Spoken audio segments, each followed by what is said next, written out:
Main question is when we gonna reach like mainstream blockchain adaptation.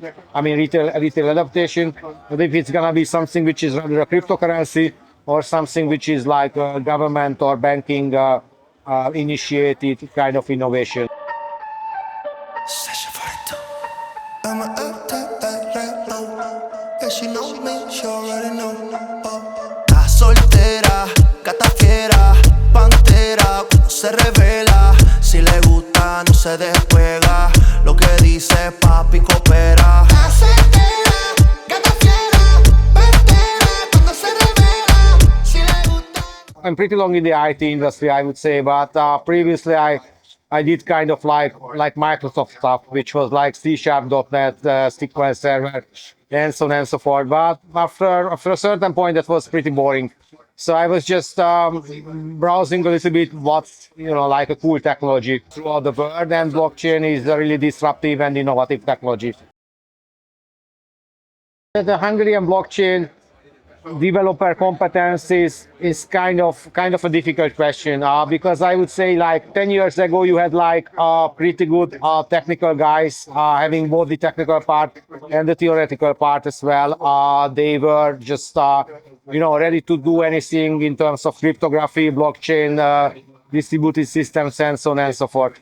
But the problem is that most of the highly skilled experts simply left. If you don't get the business here in Hungary, then you will not have the experts here in Hungary. So it doesn't matter if you have like highly skilled experts because eventually they will just work for abroad or in abroad.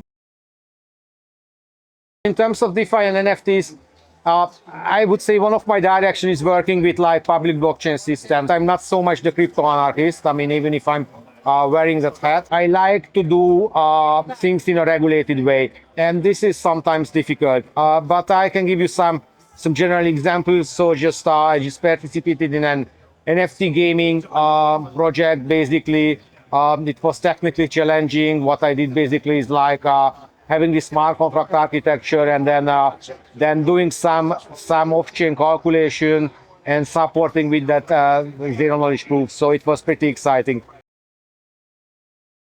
In terms of teaching blockchain, I would say I try to stay focused on what's happening on the market, and then what's just possible to teach at universities. Solidity programming, it's just because that's the most popular.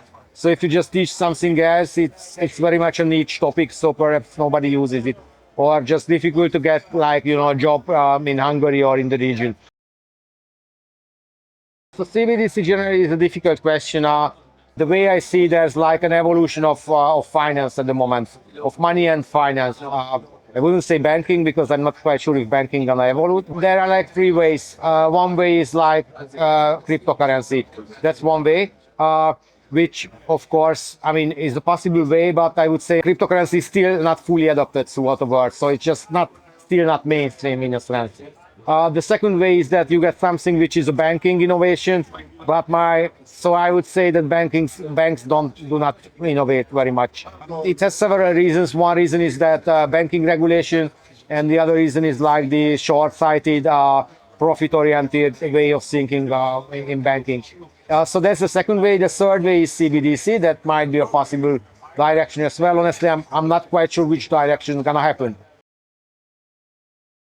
At the moment, as emerging technology, which is highly technical in the blockchain field, I would say that's zero knowledge proofs and the application of different zero knowledge proof systems.